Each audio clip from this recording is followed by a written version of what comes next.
Watch the moment Jamie Dornan gestures mid-sentence, and Joy Behar fires back with that unmistakable look. What happens when a routine conversation on live television takes an unexpected turn, and a guest known for keeping things measured decides, calmly but firmly, to push back? Make sure to subscribe to Prime Voice, and like and comment for more real talk show coverage. It started as a fairly typical segment on The View, the kind viewers have come to expect, an actor promoting a recent project, seated across from a panel ready to mix light conversation with topical discussion. On this particular day, Jamie Dornan joined the table, greeted with warm applause from the studio audience. Known for his calm demeanor and soft-spoken style, Dornan settled into the conversation with ease, exchanging pleasantries and briefly discussing his latest work. At first, the tone was relaxed. The panel, including longtime co-host Joy Behar, leaned into familiar territory, asking about his preparation for roles, the balance between his public image and private life, and how he navigates fame. Dornan responded thoughtfully, often pausing before answering, giving the impression of someone who chooses his words carefully. The audience responded well to his tone. There were light laughs, a few moments of applause, and a general sense that the segment was moving along smoothly. But as often happens on daytime talk shows, the conversation gradually shifted from promotion into broader topics, this time touching on the expectations placed on actors in Hollywood, particularly around public image and the roles they choose. It was at this point that Joy Behar began to steer the discussion in a slightly different direction. Known for her direct style, she raised a point about the types of roles Dornan has taken over the years, particularly those that have sparked public conversation. Her question wasn't confrontational at first, but it carried an edge of skepticism.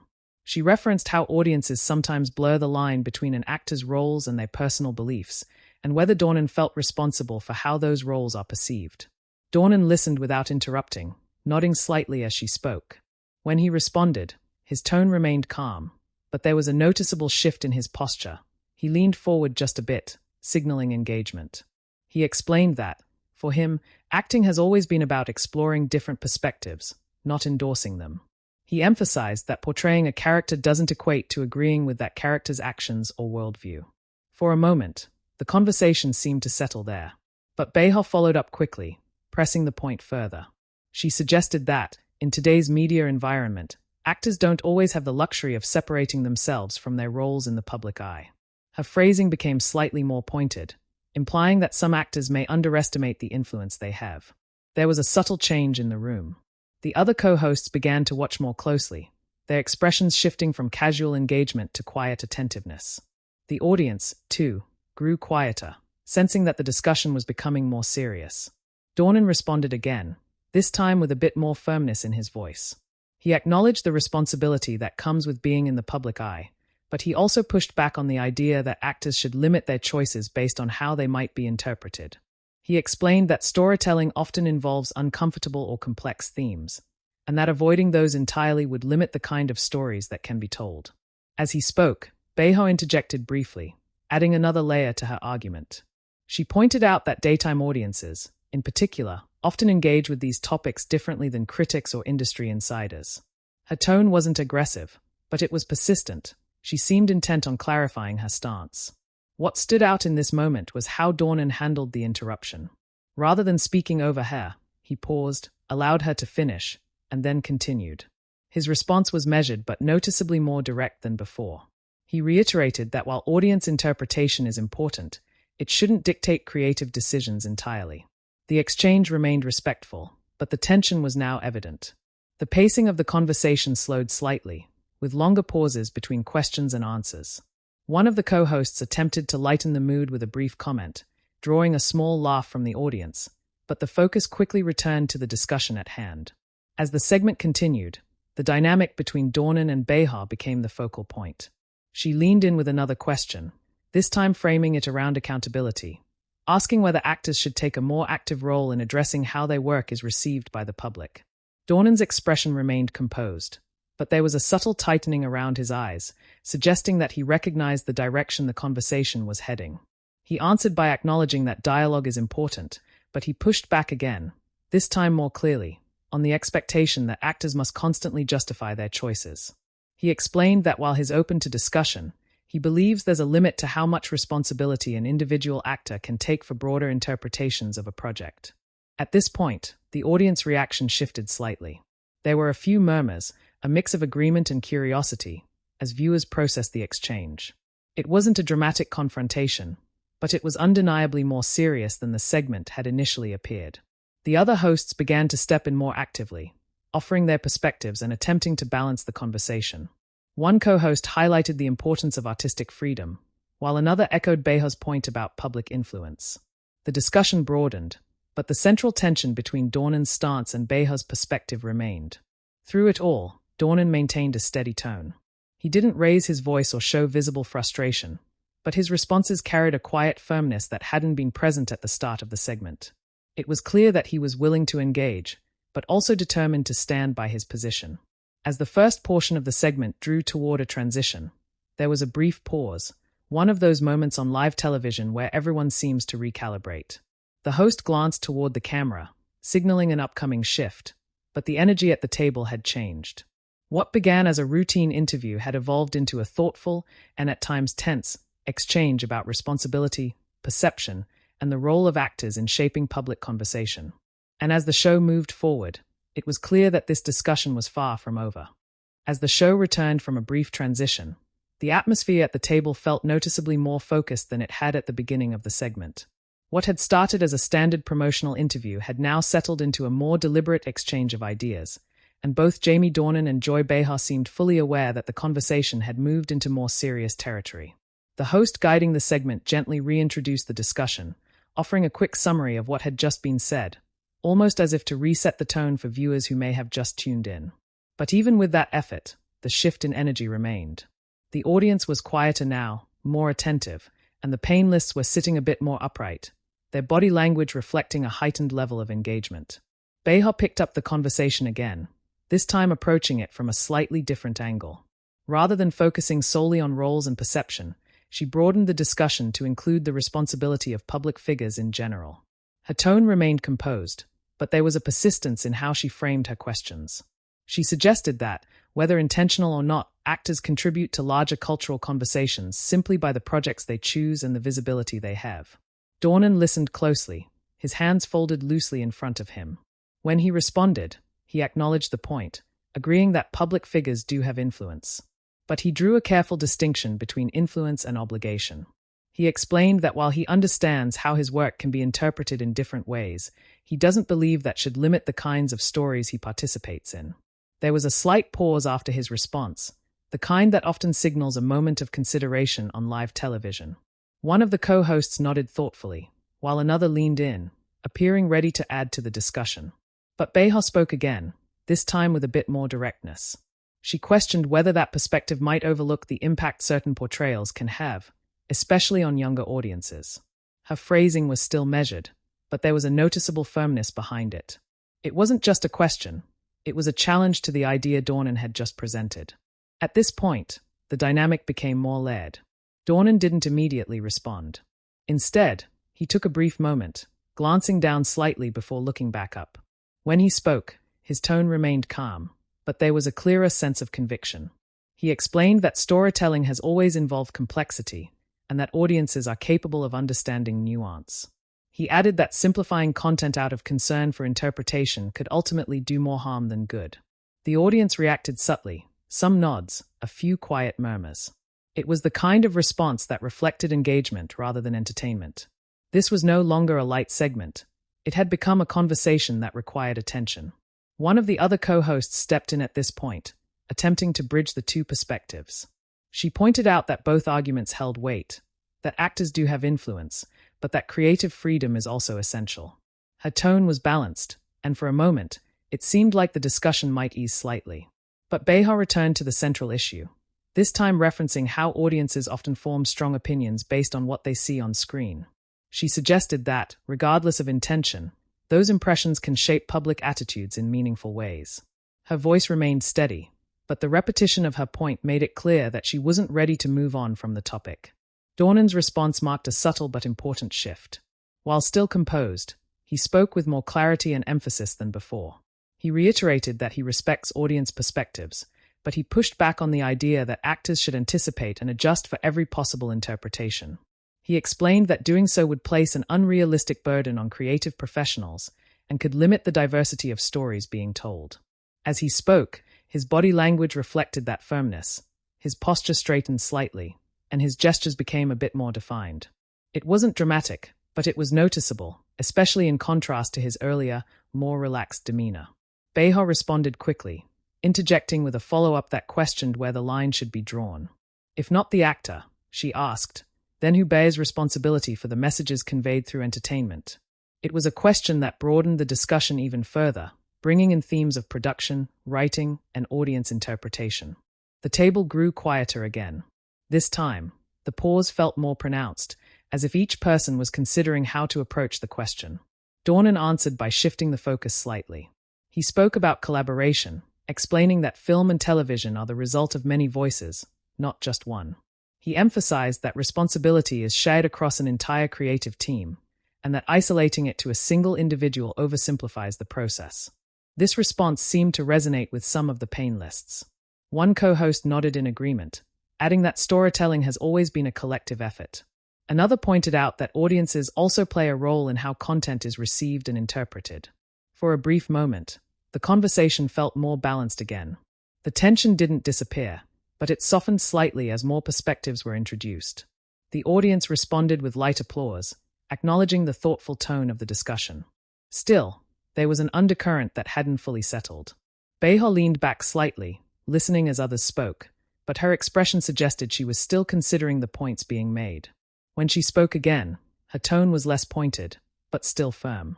She clarified that her intention wasn't to limit creativity, but to highlight the real-world impact that media can have. Dornan nodded as she spoke, signaling that he understood her perspective. When he replied, his tone softened just a touch, though his position remained consistent. He agreed that impact matters, but he emphasized that intent and context should also be part of the conversation.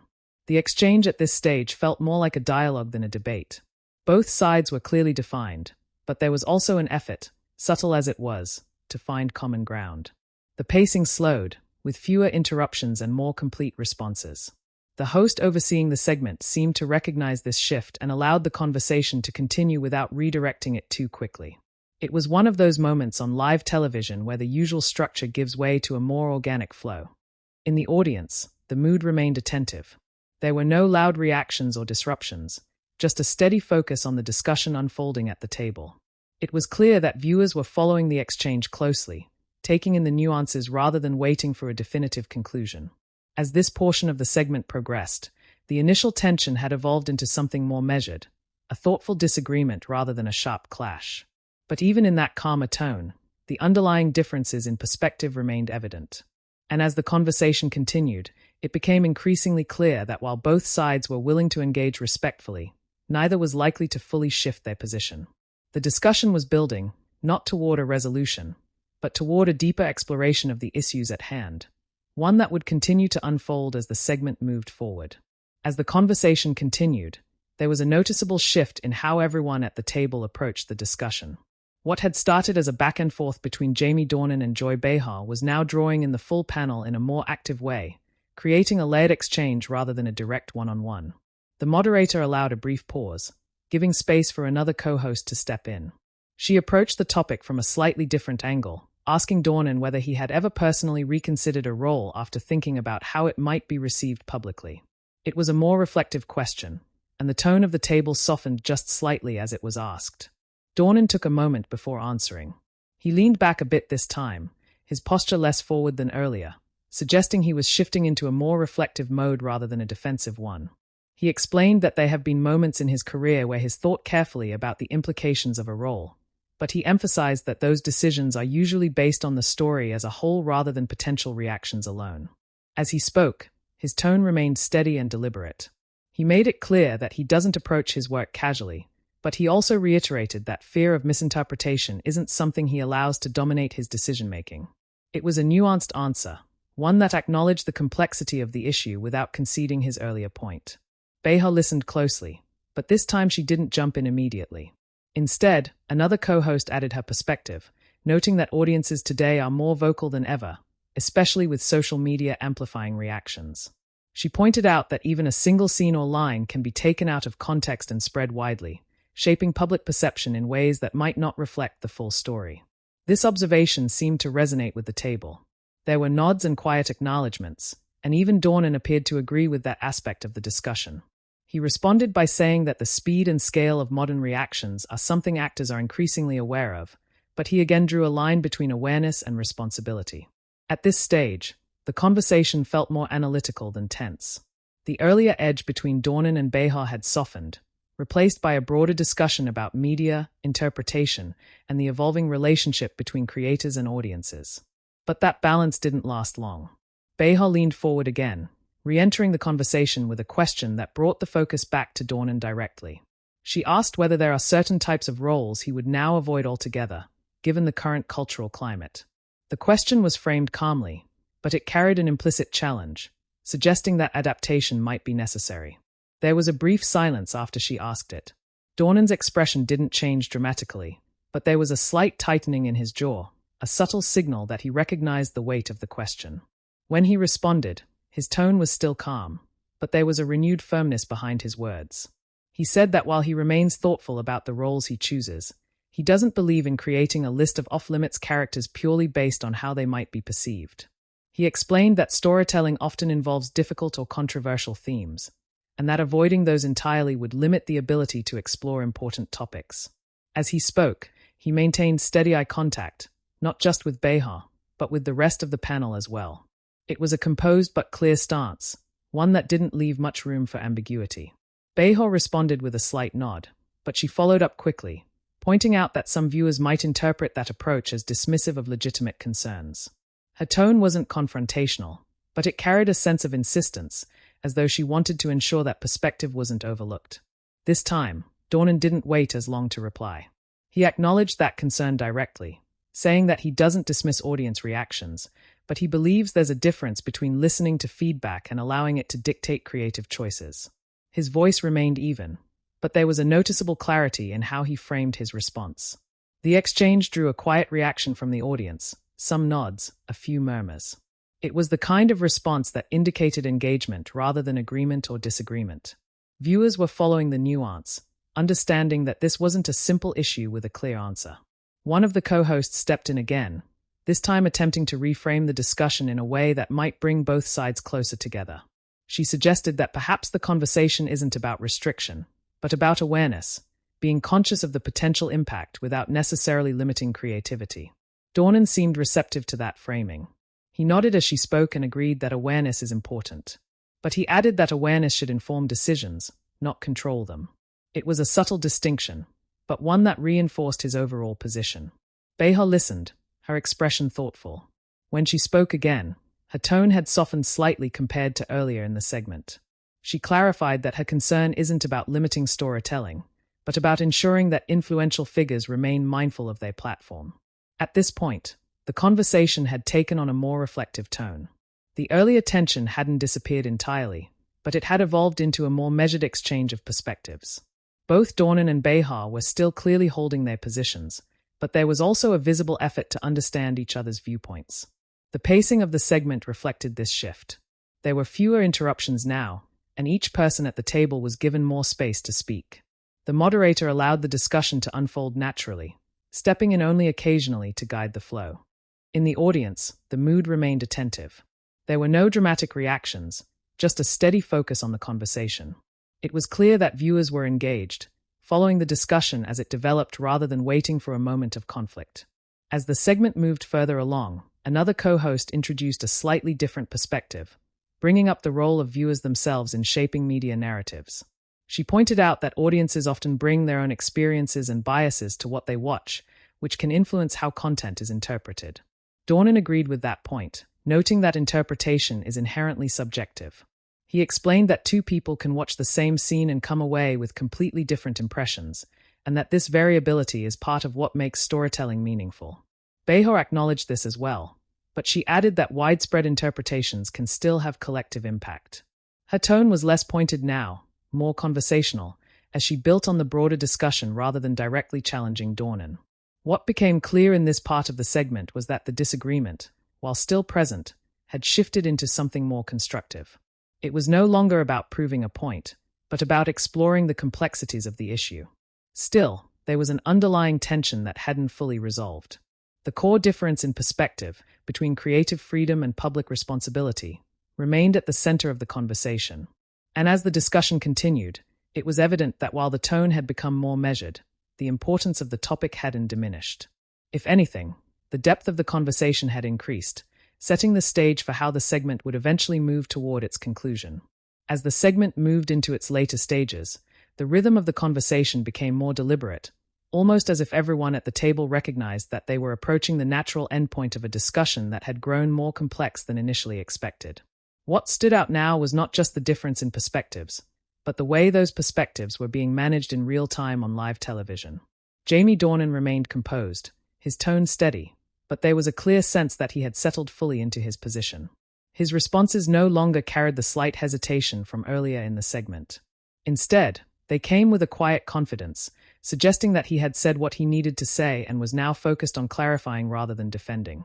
Across from him, Joy Behar appeared equally resolved. While her tone had softened compared to the earlier exchanges, she continued to engage with the topic, not by pressing harder, but by refining her point. It was less about challenging Dornan directly now and more about ensuring that the broader concern she had raised remained part of the conversation. One of the co-hosts stepped in with a question that subtly shifted the focus again, asking Dornan how he personally processes criticism when it does arise. It was a more personal angle, and for a moment, the atmosphere eased slightly. Dornan responded by explaining that he tries to separate constructive feedback from noise, acknowledging that while some criticism can be helpful, not all of it is grounded in a full understanding of the work. As he spoke, his tone was reflective, and his posture relaxed just a bit. It was one of the few moments in the segment where the discussion felt less like a debate and more like a conversation about personal experience. The audience responded with quiet attentiveness, and there was a brief sense that the tension had settled. But that calm didn't completely remove the underlying dynamic. Behar followed up, this time connecting his answer back to the earlier discussion. She pointed out that what one person considers noise might be meaningful to another, especially for viewers who feel personally affected by certain portrayals. Her tone was careful, but the point she raised brought the conversation back to its central theme. Dornan nodded as she spoke, signaling that he understood the perspective. When he replied, he acknowledged that distinction, but he emphasized again that it's not always possible, or fair, to expect creators to anticipate every individual reaction. His voice remained even, but there was a clarity in his phrasing that reflected a firm boundary. At this point, the moderator began to take a slightly more active role, guiding the conversation in a way that allowed each perspective to be heard without letting the discussion circle endlessly. She invited another co-host to weigh in, and the response added a layer of balance, highlighting that both awareness and creative independence can coexist, even if the balance between them is constantly shifting. The pacing of the segment slowed further. Each person spoke a bit more carefully, choosing their words with precision. Interruptions became less frequent, replaced by more complete, uninterrupted responses. It was a noticeable shift from the earlier moments, where the back and forth had been quicker and more reactive. The audience, too, seemed to mirror this change. There were no audible reactions beyond occasional murmurs of agreement or understanding. The energy in the room was focused, almost contemplative, as if viewers were processing the discussion rather than reacting to it. As the conversation approached its final stretch, Behar made one last point, summarizing her perspective in a more concise way. She emphasized that her intention was never to suggest that actors should avoid challenging roles, but rather that they should remain mindful of the broader conversations their work can influence. Her tone was calm, and there was a sense of closure in how she framed her statement. Dornan responded in kind, offering a final clarification of his own. He reiterated that he values audience engagement and understands the importance of impact, but he maintained that storytelling requires the freedom to explore a wide range of perspectives, even those that may be uncomfortable or controversial. His tone was steady, and there was a subtle nod as he finished, almost as if acknowledging that both viewpoints had been fully expressed. The exchange, while still rooted in disagreement, had clearly evolved into a respectful dialogue. There was no escalation, no raised voices, just a steady, thoughtful exploration of a complex topic. It was the kind of moment that doesn't rely on drama to hold attention, but rather on the substance of the conversation itself. Sensing that the discussion had reached a natural conclusion, the moderator began to transition the segment. She thanked Dornan for his openness and the panel for their perspectives, briefly acknowledging the depth of the conversation. The shift in tone was gentle, but noticeable, as the show prepared to move on. Before the transition fully took place, one of the co-hosts added a final comment, noting that conversations like this are part of what makes live television valuable: the ability to explore different viewpoints in real time. It was a brief remark, but it captured the essence of what had just unfolded. Dornan smiled slightly at that, his demeanor returning to the more relaxed state from the beginning of the segment. The tension that had been present earlier had eased, replaced by a sense of mutual respect. Behar also appeared more at ease, her posture relaxed as she prepared to move on to the next topic. The audience responded with a round of applause, not loud or overwhelming, but steady and appreciative. It was the kind of reaction that signaled acknowledgement rather than excitement, reflecting the thoughtful nature of the discussion. As the cameras prepared to shift away, there was a brief moment where the panel exchanged quiet comments off mic, a common occurrence as segments wrap up. While not fully audible, the body language suggested that the conversation had ended on a respectful note. What remained, however, was the impression of a segment that had gone beyond its initial purpose. It had started as a routine interview and evolved into a measured, meaningful discussion about creativity, responsibility, and the relationship between media and its audience. And as the show moved toward its closing moments, it was clear that the impact of that conversation would likely extend beyond the studio, continuing in the minds of viewers long after the broadcast ended. As the segment came to a close and the cameras began to pull back slightly, the transition back into the broader flow of the view felt smooth on the surface, but there was still a quiet sense in the studio that something more substantial than a routine interview had just taken place. The moderator moved the show forward with a brief segue, but the tone in the room carried the weight of the conversation that had unfolded. Jamie Dornan exchanged a few final words with the panel, thanking them for the discussion. His tone remained polite and measured, consistent with how he had handled the entire segment. There was a small smile, a nod of appreciation, and a relaxed posture that suggested he was comfortable with how the exchange had concluded. Across the table, Joy Behar also appeared at ease, her earlier firmness now softened into a more neutral, conversational demeanor. The audience responded with another round of applause as the segment officially wrapped. It wasn't the kind of loud, high-energy reaction that follows a light-hearted or comedic moment. Instead, it felt steady and respectful, an acknowledgement of a conversation that had been thoughtful rather than entertaining in the traditional sense. As the show moved on to the next topic, there was a subtle shift back to the usual pacing of daytime television. The energy lifted slightly, the rhythm of the discussion became quicker, and the panel transitioned into lighter material. But even as the format returned to normal, there were small signs that the previous segment had left an impression. The co-hosts referenced it briefly in passing, making short remarks that hinted at the depth of the earlier exchange without reopening the discussion fully. Behind the scenes, and in the moments immediately following the broadcast, the conversation began to take on a life beyond the studio. Clips from the segment started circulating online, particularly the portions where Dornan had calmly but firmly pushed back on the idea of limiting creative choices. Viewers who had watched live began sharing their reactions, not in the form of outrage or controversy, but in thoughtful commentary about the points that had been raised. Some viewers expressed agreement with Dornan's perspective, highlighting his emphasis on artistic freedom and the importance of allowing storytellers to explore complex themes. Others aligned more closely with Behar's viewpoint, pointing out that media influence is significant and that public figures do carry a certain level of responsibility. What stood out in the response was the tone. Much like the segment itself, it remained largely measured and reflective rather than polarized. On social media platforms, short clips of the exchange were accompanied by captions that framed the discussion in different ways. Some focused on Dornan's calm delivery, noting how he maintained composure even when challenged. Others emphasized Behar's persistence, describing her approach as an effort to ensure that an important perspective wasn't overlooked.